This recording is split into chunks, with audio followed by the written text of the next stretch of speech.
감사합니다. 아유, 이거 내가 이거 키가 작아서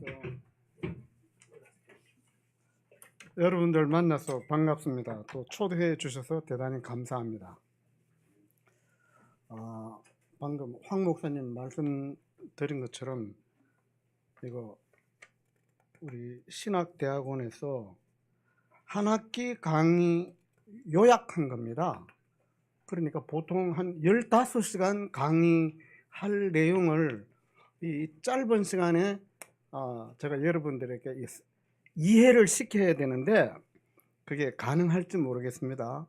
제가 하여튼 가능한 쉽고 재미있게 하도록 노력을 하겠습니다. 이 초대교회사라 그러면은 보통 1세기에서 4세기 기간을 초대교회사 이렇게 분류를 합니다. 이 기간 동안을 우리는 제일 모범된 교회이었다. 모든 후대 교회는 이 기간의 교회를 롤모델로 그렇게 생각하고 초대교회로 돌아가자. 그러면 이 시대로 돌아가자 그런 뜻이 되겠습니다. 초대교회는요 환경이 굉장히 열악하고 어려웠습니다. 그럼에도 불구하고 급속도로 교회가 부흥되어졌습니다. 왜 부흥했느냐? 첫째, 모든 성도들이 말씀에 확신이 있었어요. 아주 뜨거운 열정이 있었습니다. 이 교회도 보니까 꽤 좀 뜨거운 것 같아요. 뜨거운 열정이 있었어요. 그래서 전도를 열심히 했습니다. 모범적 신앙생활을 했습니다. 이 기간에는 예수 믿기만 하면 무조건 잡아 죽이는 시간이었어요. 정상적 직장생활, 가정생활, 기독교인은 불가능했습니다. 그런데 이때 이 사람들이 열심히 몰래 숨어서 전도하기도 하고 어떤 때는 드러내서 막 데모하면서 시위하기도 했습니다. 제가 여기 기록해놨지만 소아시아 어느 총독이 교회를 박해하자 총독 집 앞에 가서 막 데모를 했습니다. 찬송가 부르고 기도하고 그렇게 하면 죽는 줄 알면서도 그렇게 했어요. 전부 다 잡혀가서 순교당했습니다. 초대교회 사람들은 이런 순교를 당하면서도 전도를 했다는 것입니다. 목숨 걸고 하는 것 이거 굉장한 파급력 효과가 있습니다. 우리는 목숨 고사하고 시간도 낭비를 안 하려고 그러니까 부흥이 잘 안 돼요. 그 다음 고아원 설립. 고대 사회는 작은 부족들끼리 전쟁이 굉장히 많았습니다. 그래서 남자가 중요했어요. 그때 그랬다는 거예요. 지금이 아니고. 그러니까 여자아이가 출생하면 대부분 죽여라. 전쟁에 써먹지도 못하니까. 그리고 또 남자아이가 나도 몸이 연약하면 죽여라. 그럼 어떻게 죽이겠어요?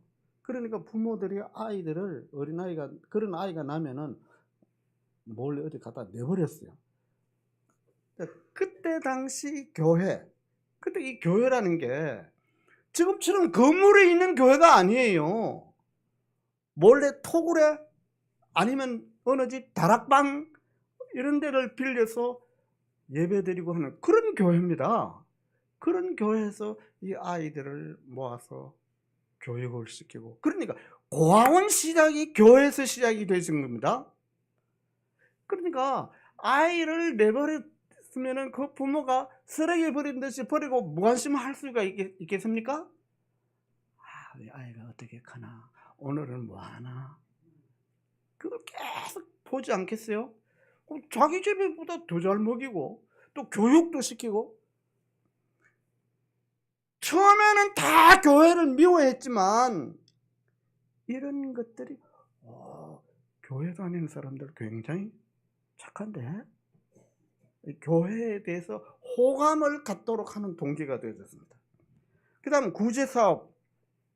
이 고대 사회는 전쟁 많았고 질병 많았고 전염병 많았고 다 가난했고 또 못 먹었으니까 영양 결핍, 그러니까 전염병 한번 오면요 뭐 거의 3분의 1 막 죽어나갔었습니다. 그럴 때 전염병이 오면은 그 마을에서는 병에 걸린 사람 쫓아내 버리는 것이 보통이에요. 아주 양심적인 사람은 어떻게 하느냐, 자기가 도망을 가요. 그 환자들은 집에 두고. 그런데 기독교인들은 환자들이 집중적으로 몰려있는 산속에 들어가서 물도 끓여주고 밥도 해주고 불도 지펴주고 이렇게 하다가 감염이 돼서 죽는 경우가 굉장히 많았어요. 교인들이 간호해주는 간호를 받고 병이 완쾌돼서 나오는 사람이 있었지 않겠습니까? 이 사람들이 교인들에 대해서 어떻게 생각하겠어요? 이마 평생 못 있는 거예요. 돌아다니면서 또 막 교회 선전을 하지 않겠습니까? 이런 것들이 전도에 큰 도움이 됐다, 그런 뜻입니다. 자, 그 다음 남녀평등. 남녀평등 사상은요 교회에서 출발이 되었습니다. 지금은 우리 한국 사회 남녀평등입니까? 여성이 되세요. 여성 함부로 쳐다보지도 못해요. 말은 고사하고. 자나깨나 여자 조심. 제가 학교에서 강의할 때 학생들한테 항상 그랬어요. 자나깨나 여자 조심. 신세 조진다. 근데 고대 사회는요 절대 그렇지 않았어요. 여성에 대해서 여성의 인권이라는 것은 아예 없었습니다. 그러니까 남자는 마음대로 바람을 피워도 아무 문제가 없어요. 여자는 조금만 흠만했으면 그냥 소박당했습니다. 그 왜 그러냐, 특히 그 여성들의 숫자가 더 많았어요. 전쟁이 빈번하니까 남자들이 많이 죽을 것 아니에요.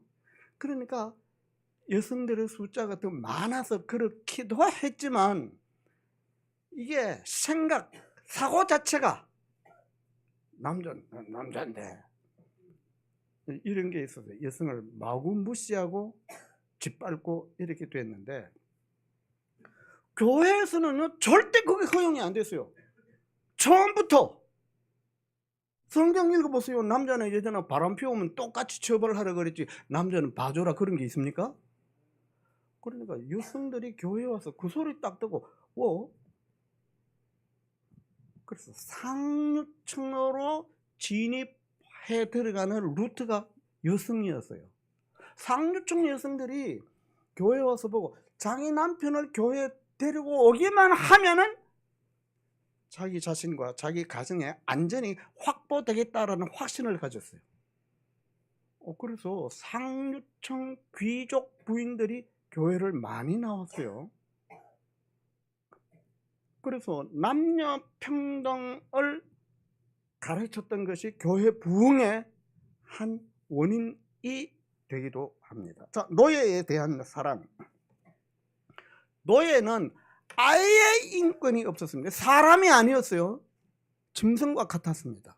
요즘은 짐승도 애완견 잘못 건드리면 큰일 나잖아요. 뭐 고소당하고.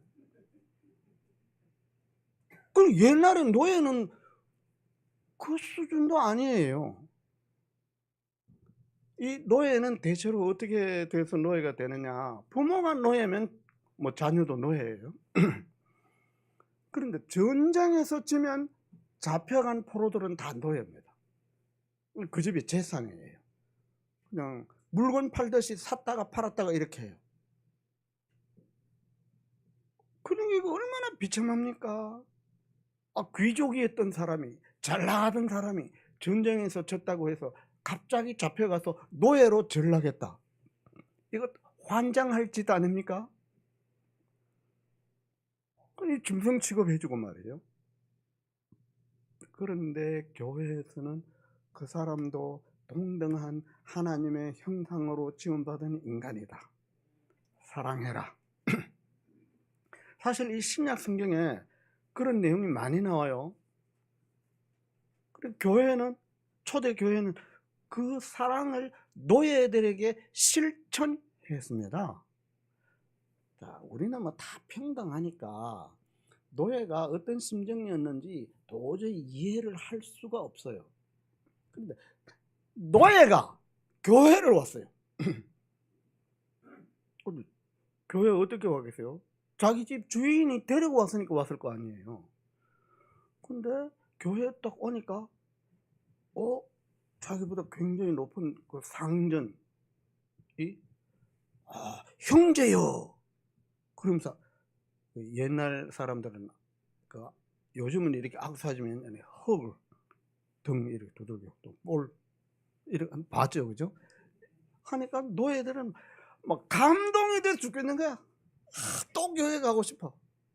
그리고 노예들은 노예들끼리 비밀리에 또 이렇게 연락하고 하는 게 이 집 노예 저 집 노예 뭐 일터에서도 만나고 뭐 이렇게 만나자. 그 교회 갔더니 막 형제요 그러고 우리를 노예 취급 안 하더라. 막 소문이 난 거예요.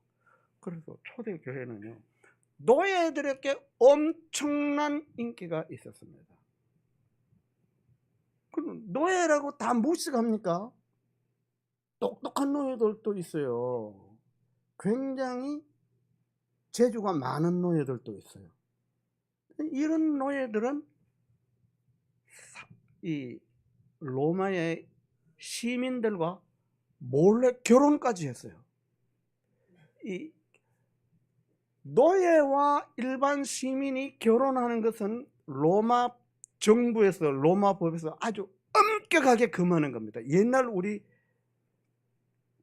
2조 고려시대에 쌍놈이 양반하고 결혼하면 어떻게 돼요?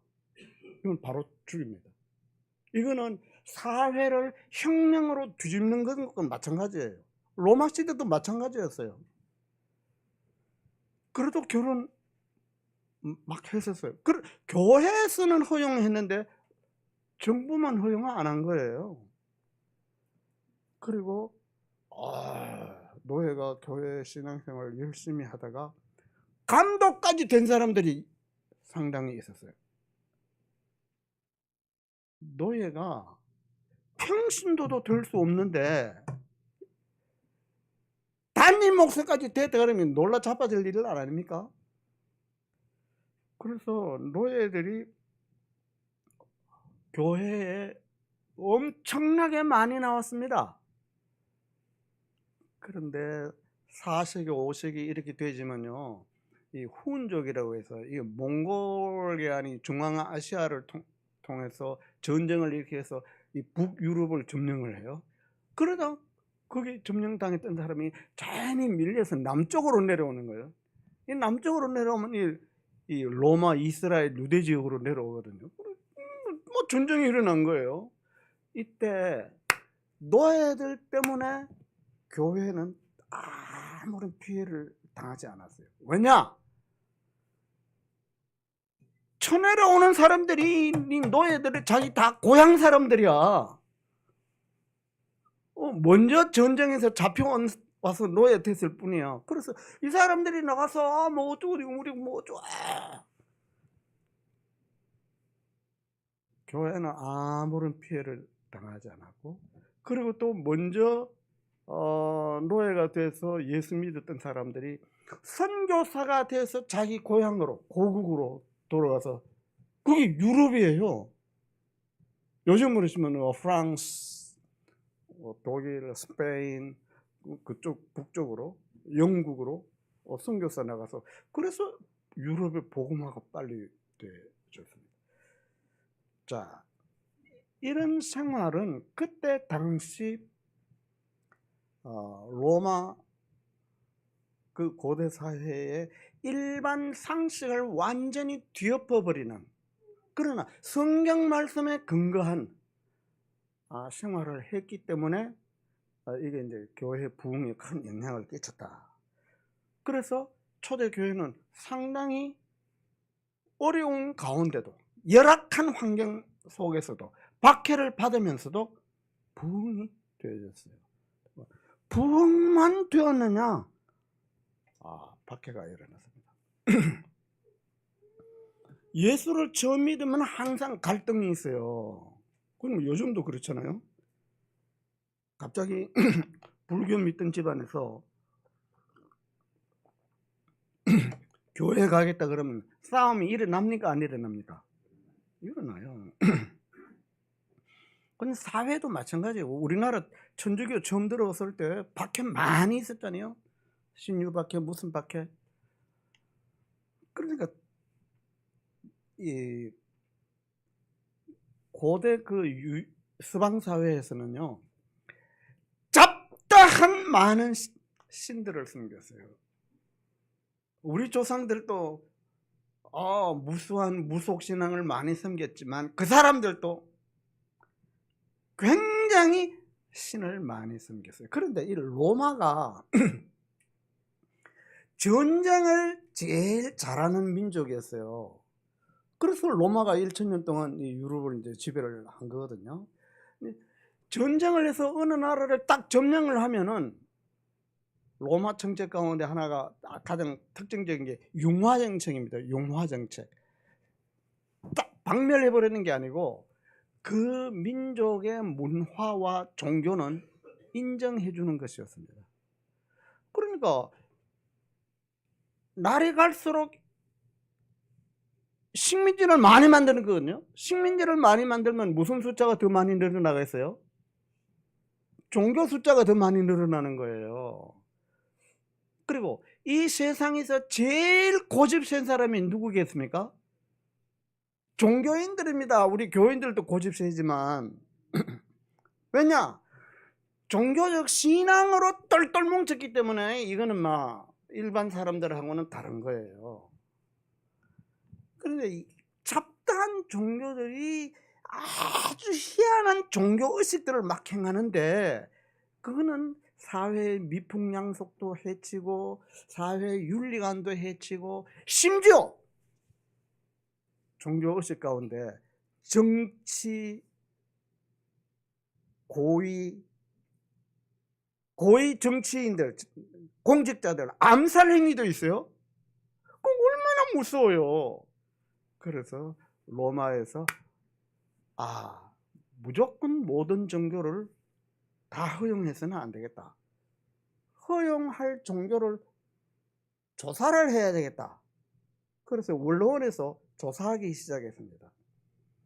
통과시키는 규칙이 뭐냐면 첫째, 역사성이 좀 길 것. 두 번째, 종교의식이 이상하지 않을 것. 그런데 기독교는 딱 보니까 통과될 수가 없어. 왜? 역사의식이 너무 짧어.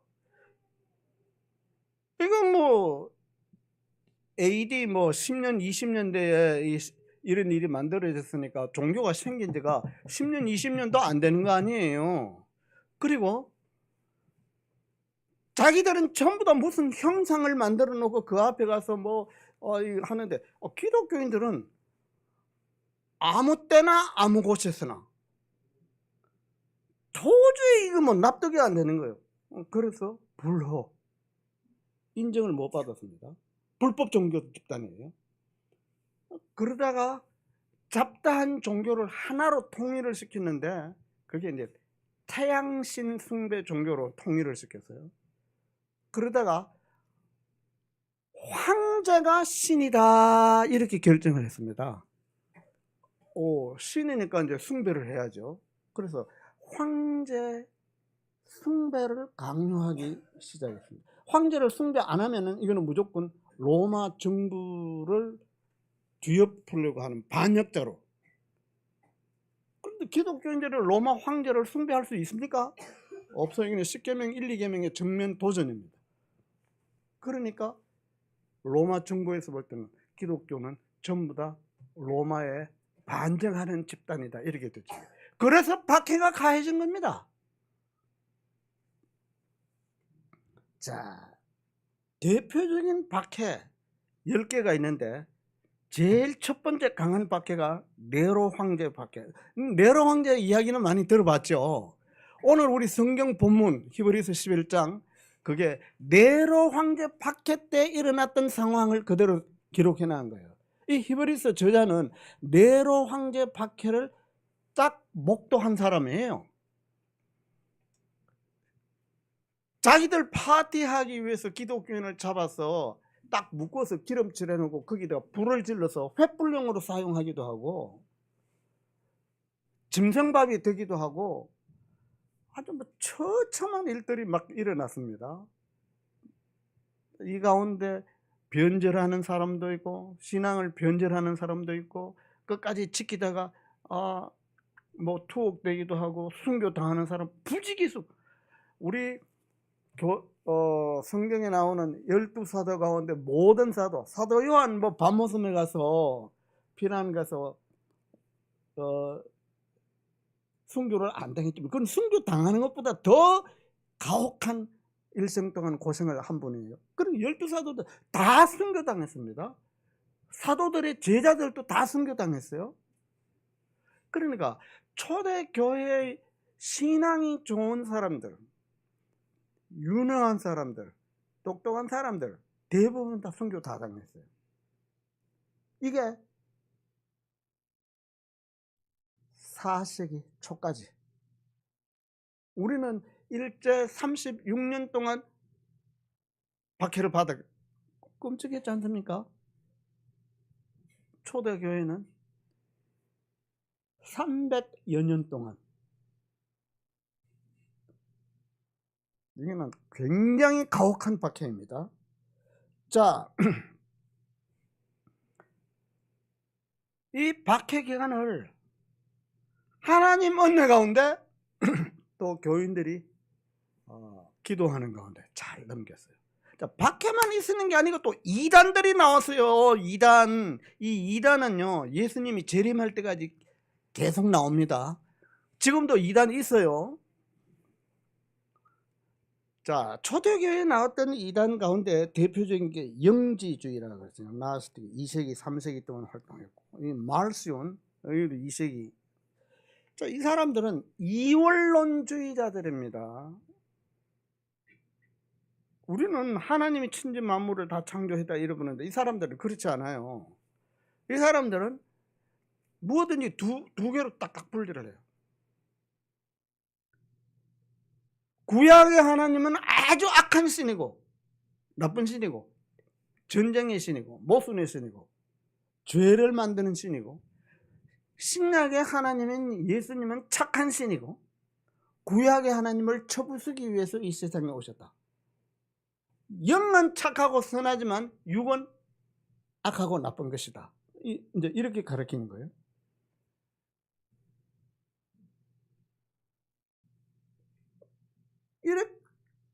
그 다음엔 두 번째 집단은 이 케린투스라는 집단인데, 이 1세기에 있었어요.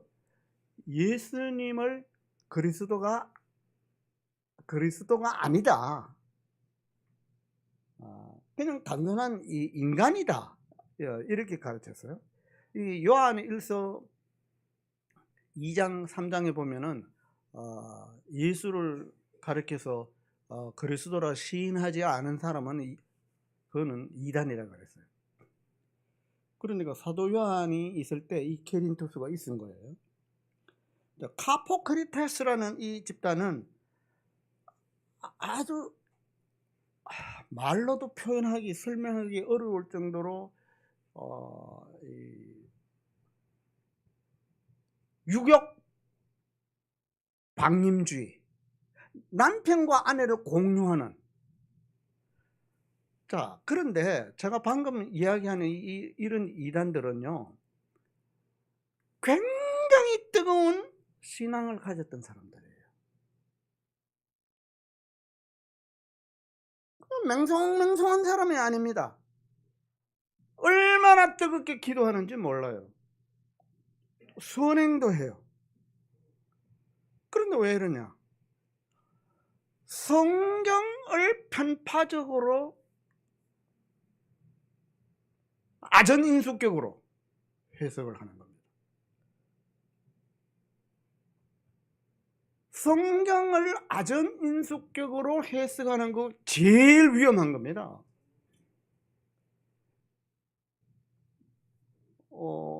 우리 목사님들이 신학교에 와서 공부하는 것 중에 제일 중요한 공부가 뭐냐면 성경을 바로 해석하는 것을 배우는 게 제일 중요한 겁니다. 근데 이게 얼토당토 않는 아주 괴상망측한 논리와 이론을 가르침에도 불구하고 그걸 따르는 사람이 있겠습니까? 없겠습니까? 많아요. 그러니 이 교회는 비상이에요. 이때 당시에 제가 처음에 말씀드린 것처럼 교회당 건물도 없죠. 교육자도 별로 없죠. 재정도 없죠. 아무것도 없는데 또 거기 박해 있죠. 그런데 또 2단까지 설치지. 얼마나 힘들겠어요.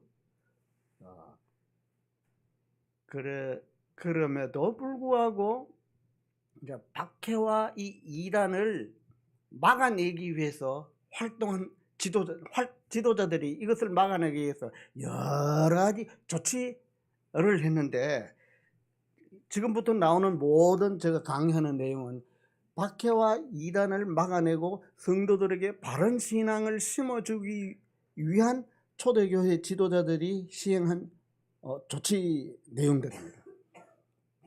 변정과 기독교인에게 박해를 가하고 이렇게 불합리한 압력을 넣는 것은 대부분 헛소문. 성찬 세례식 때 내 몸이니 먹으라. 사람 잡아먹었다. 이렇게 해서 교인을 박해하고 이런 것들이에요. 그래서 이런 것들은 합리적으로 학문적으로 변호하고 설명할 필요가 있었다. 그래서 학자들이 이 일을 했는데, 그렇게 한 사람을 우리는 변정가들이라 그럽니다. 그리고 또 초대교회를 박해한 사람들은 로마 정부가 했지만, 박해하도록 이론을 만들어내는 사람들은 태양 신을 숭배하는 그 종교 집단의 지도자들입니다. 그러니까 그 종교 집단 지도자들이 정부 관료들을 꼬드겨서, 또 모든 로마 시민들은 태양 숭배 신도들이기 때문에 신도들에게 이렇게 이상한 말을 주입을 시켜서 박해가 오고 교인들을 막 비난하거든요. 그래서 이 변정가들은 그 종교들의 도덕적 타락상, 그 종교의 사상의 불합리상, 이런 것들을 막 폭로를 했습니다. 그러면서 기독교 교리를 하나씩 구축해 나가기 시작했습니다. 자, 우리 교회에서 배우는 대부분의 교리는 성경에 근거해서 이분들이 제일 먼저 시작한 작업에 근거해서 만들어진 것들이에요. 그 다음 5번 정경화 작업. 이 정경화 작업에 대해 뭐냐 하면은 이 성경이 어떻게 성경이 되느냐, 그 이야기입니다. 자, 구약 39권은 그 유대인 랍비들이 모여서 이 얌니아라는 회의를 해서 39권을 성경으로 인정하기로 결정한 것을 신약의 교회가 그대로 받아들였어요. 구약 39권에 대해서는 전혀 논란의 여지가 없습니다. 그런데 신약 27권은 이게 성경이다라는 요한계시록 마지막 부분에라도 마테마가, 누가, 요한, 사도행전, 로마서 이건 성경이다라는 말을 한마디만 해놨으면 논란이 없는데, 마태복음은 마태는 마태복음을 쓰고 그냥 순교당해서 죽어버렸어요. 요한은 요한, 사도 바울은 바울 서신 쓰고 또 순교해버렸어요. 이 서신들을 한 사람이 갖고 있는 게 아니에요. 독산동에 예를 들어서 황 목사님이 마태복음을 갖고 있으면은 마가복음은 부산 남포동에 어떤 사람이 딱 갖고 있고 말이에요. 누가복음은 광주 금남로에 어떤 목사가 딱 갖고 있고. 성경이 있기는 있었지만 성경으로 인정을 받지 못했어요.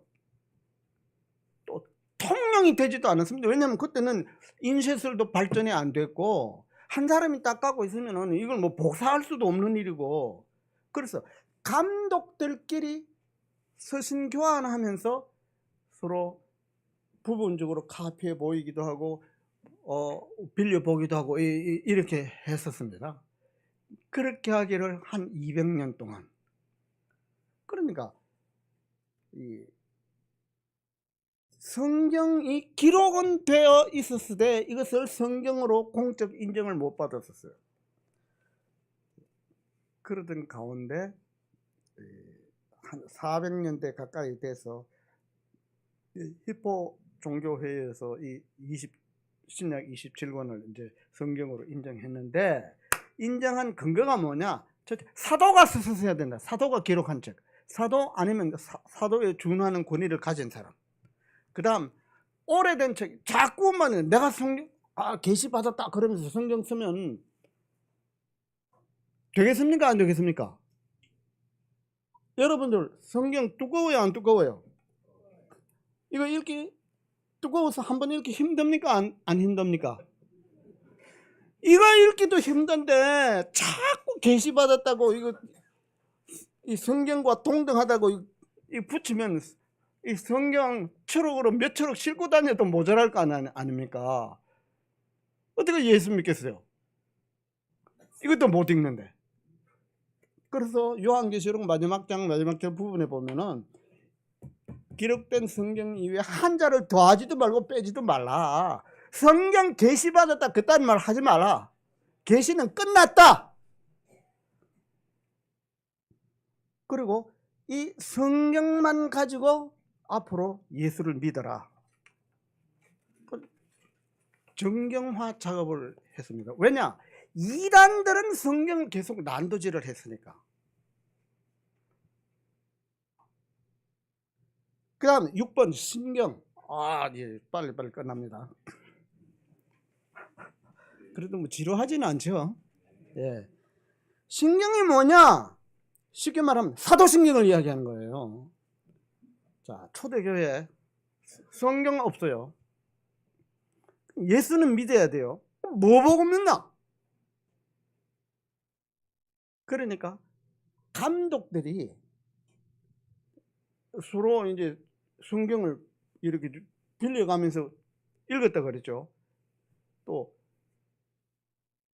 교회마다 이단들이 이 동네 이단하고 저 동네 이단하고 조금씩 달라요. 왜냐하면 통일된 이단이 아니니까. 그러니까 자기 교회 주변에 있는 이단을 막아내기 위해서 감독들마다 신앙 고백을 하나씩 만들어냈어요. 이 신앙 고백은 뭐냐? 신구약 성경의 내용을 가장 압축해서 요약한 내용. 왜? 이것만 바로 믿으면은 성경을 못 읽어도 예수 믿고 구원받는 데는 지장이 없다 이거요. 그래서 신경을 만든 겁니다. 여러 감독들이 여러 신경을 만들었어요. 조금씩 비슷한 것도 있고 뭐 부분적으로 뭐 같은 것도 있고 뭐 그래요. 즉 사도신경은 신구약 성경을 가장 간략하게 요약한 내용이다. 여러분들 그렇게 믿어도 괜찮습니다. 그게 중요하니까 주일날 예배 때마다 사도신경을 고백을 하는 거예요. 사도신경은 정말 중요합니다. 그러니까 이거 사도신경 그냥 내가 다 전제를 받으신 어떤 사람은 이거 눈 뜨면 몰라요 또. 왜냐면 항상 눈 감고 했기 때문에. 그러면서도 내용을 물으면 또 몰라. 이 내용을 깊이 이해를 해야 돼요. 이건 간략하지만요, 신구약 성경의 제일 중요한 내용을 가장 압축적으로 요약한 거예요. 그래서 이단들은 주로 사도신경 가운데 어느 한 조항을 뒤틀린 거, 이게 이단이에요. 모든 이단들은 사도신경 가운데 어느 하나를 내가 예수다, 그거 사도신경 가운데 예수님에 관해서 이거 뒤틀린 거거든요. 그 이단의 자격이 있는 거예요. 그래서 신경을 만들었고, 신경을 만든 사람들 뭐 이레니우스, 이그나티우스, 터툴리안 뭐 여러 사람들 있어요. 그런데 우리가 지금 사용하고 있는 이 사도신경은 250년경 로마 신경이 토대가 되죠. 250년경에 만들어졌던, 그때 250년경에 만들어진 게 아니고 250년경 로마 교회에서 사용하고 있었던, 그건 그 전에 만들어졌겠죠. 이 로마 신경은 오늘날 우리가 사용하고 있는 사도신경하고 거의 같아요. 굉장히 중요한 내용이에요. 그래서 오늘날 천주교회고 뭐 신교회 전부 다 로마 신경을 토대로 해서 사도신경을 하고 있어요. 성경을 못 읽으시는 분은요, 사도신경만 매일 묵상해도, 그것만 알아도 절대 이단에 넘어가지 않습니다. 아주 중요합니다. 그 다음에 교회 직분. 박해와 이단으로부터 교회를 보호하려면은 교회 지도력이 든든해야 돼요. 그런데 성경에는 직분자가 장로와 집사밖에 없어요. 자, 장로 가운데는 목사도 포함돼요. 감독도. 성경 읽어보면은 사도행전이나 이 바울 서신 읽어보면 감독이라는 말도 나오고 장로라는 말도 나오는데 같은 내용의 다른 표현이에요. 그러니까 초대교회는 장로들만 있었어요. 물론 안수 집사는 안수 집사가 있었고, 죄송하지만 군사님들은 없었어요.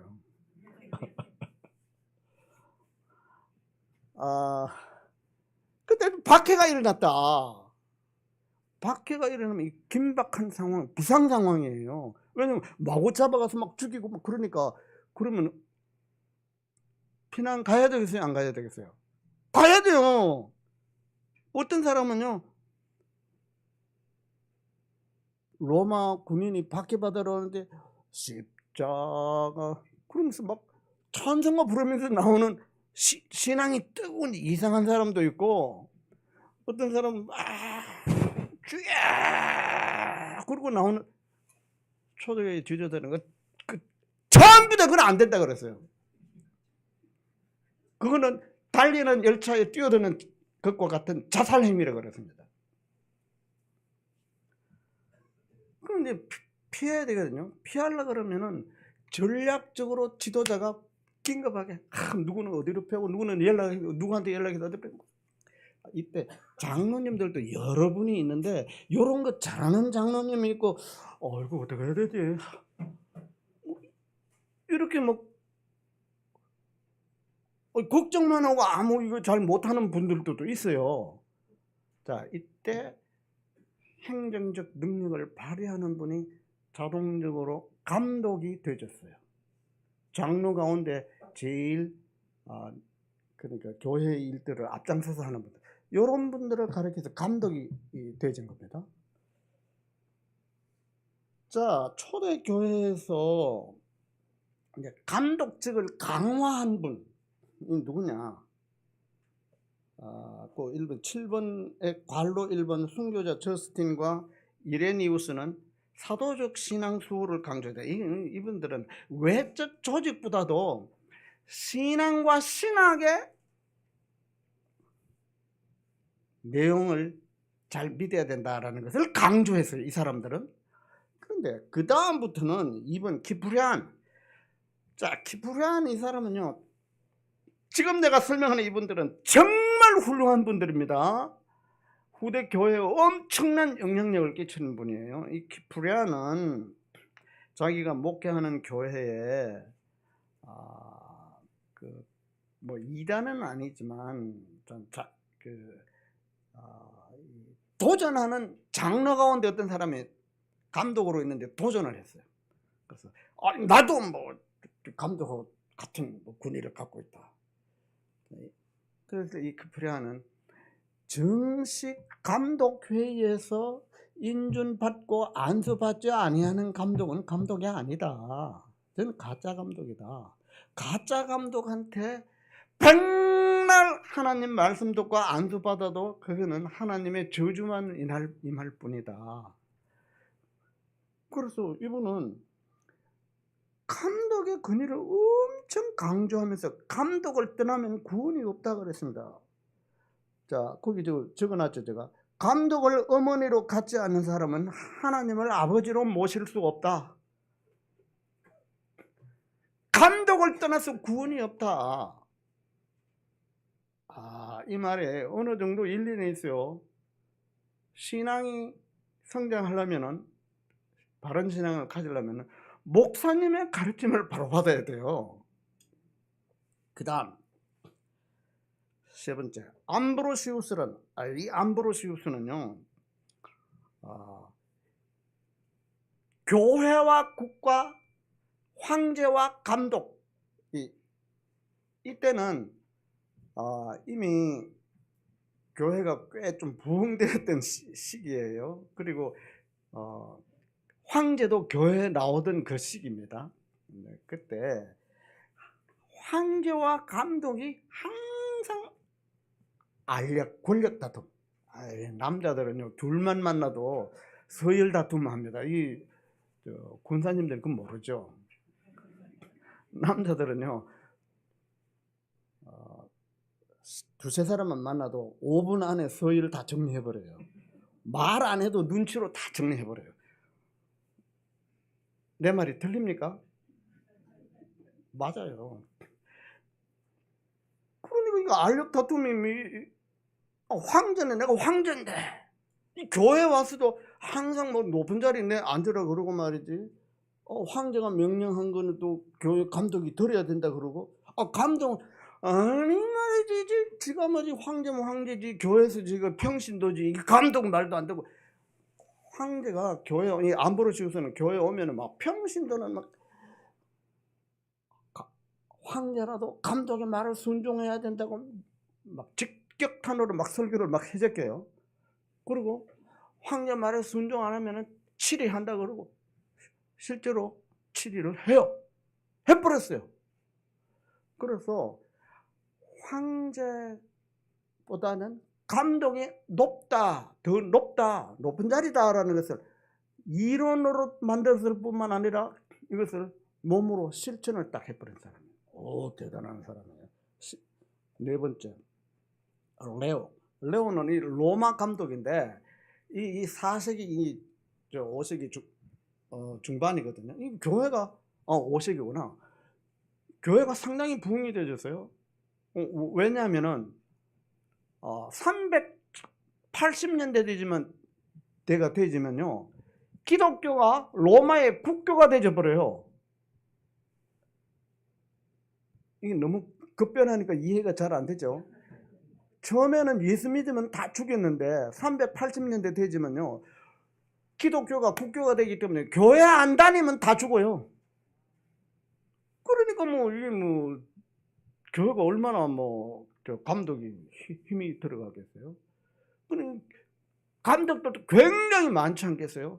그 여러 감독 가운데 로마 감독이 최고 높다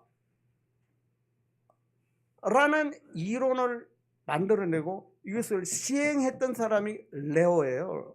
이 레오가 얼마나 똑똑하고 지도력이 있느냐. 아까 제가 몽골족에 해가지고 북쪽 바바리안 만족들이 남쪽으로 쳐내려 왔다 그랬죠. 쳐내려 올 때 노예들이 나가서 막 자기 고향 사람들 교회 피해 안 주도록 만들었다 그랬죠.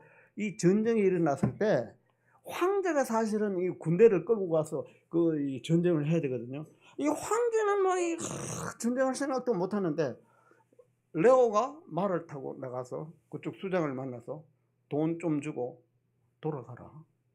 레오는 계산하는 거예요.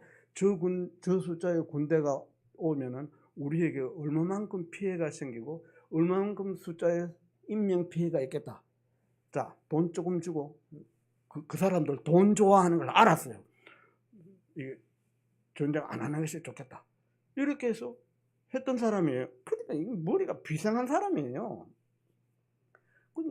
이 머리를 가지고 모든 교구들 가운데 로마 교구가 최고 높고 모든 감독들 가운데 로마 감독이 최수장이다. 그래서 로마 감독이 교황이 되는 모든 이론을 다 만들어낸 거예요. 자,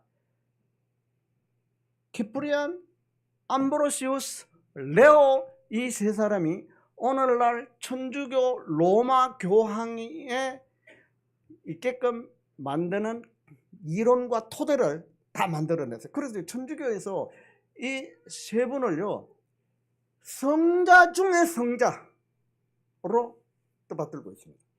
자, 그 다음에 콘스탄틴 대제. 자, 교회는 콘스탄틴 대제가 나타나기 전까지는 계속 박해를 받고 있습니다. 콘스탄틴 대제가 312년도에 막신티우스라는 사람과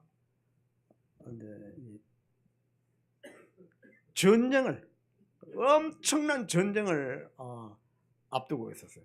막센티아는 군대가 19만 명이고 콘스탄틴은 군대가 4만 명밖에 안 돼요. 그리고 콘스탄틴이 막센티안이 있는 로마를 지금 공격해 들어가는 겁니다. 공격해 들어가는. 이 공격을 하려 그러면은 공격하는 군대가 저쪽보다 배가 더 많아야 돼요. 그런데 이게 지금 이 4분의 1 정도밖에 안 되니까 전략상 콘스탄틴은 이길 승리의 확률과 자신감이 전혀 없었어요. 그런데 전쟁은 하기 싫다고 안 할 수도 없고 피할 수도 없는 것 아니에요. 근데 전쟁을 앞둔 어느 날 저녁에 잠을 자는데 꿈속에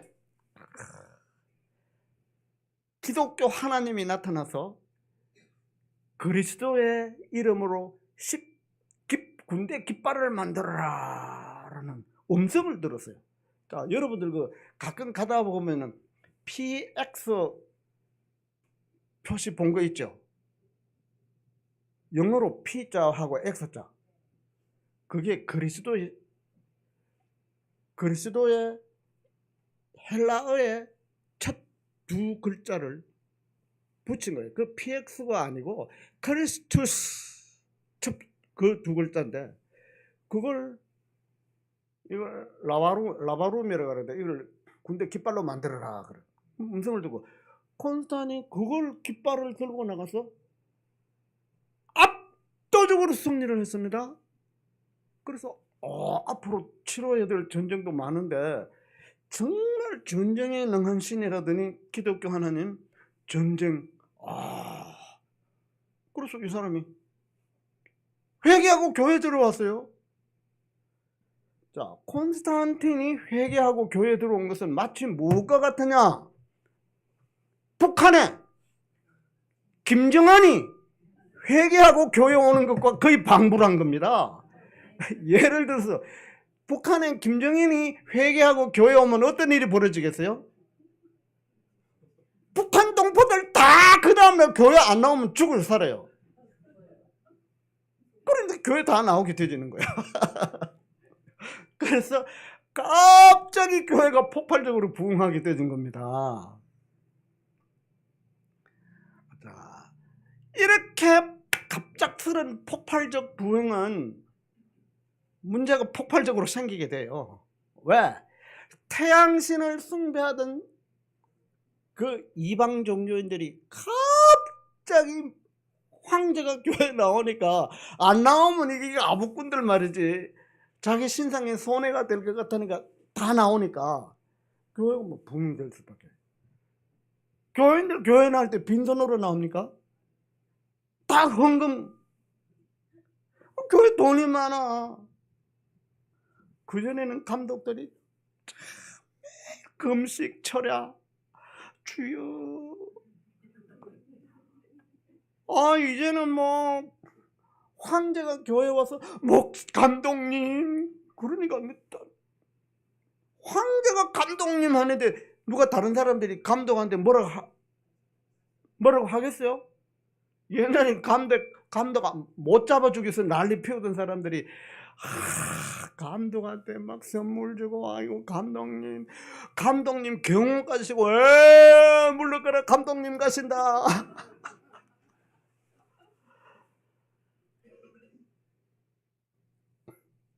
옛날에는 항상 기도만 했는데 이제 바빠서 기도할 시간 없어. 왜? 황제 만나야 되지, 누구 만나야 되지. 맨날 파티에 불리다니면서 맛 좋은 거, 이게 기도를 하려면 배가 좀 고파야 기도가 잘 되는데, 일단 그러면 이게 배가 부르면 고개가 무릎 꿇고 고개가 숙여집니까? 기도가 안 되는 거예요. 그리고 이방 종교인들이 예를 들어서 여기 한 60명 정도 되는데, 이 교회 정심교회가 지금 한 60명 정도 내 추측에, 갑자기 다음 주부터 불교인들이 예수 믿겠다고 한 1000명 밀려오면 이 교회가 어떻게 되겠어요? 이게 절간으로 변하겠어요. 그 교회가 부흥돼도 그렇게 부흥되면 안 되는 거예요. 교회가 관리하고 가르칠 수 있는 적정선 내에 이 부흥이 조금씩 돼야지. 이 벼락 부흥은 잘못하면 벼락 맞을 수 있어요. 그래서 교회가 초대교회가 아주 순수하게 부흥됐는데 중세교회로 오면서 타락하기 시작한 거예요. 신학이 변질되어지고 교회 지도자들이 타락하게 되죠. 그래서 종교개혁의 불씨를 콘스탄틴 대제가 교회에 나오면서 남기게 되었습니다. 이게 시간이 오래 갔습니다. 제가 기도하겠습니다. 거룩하신 주님, 이 시간 저희들이 초대교회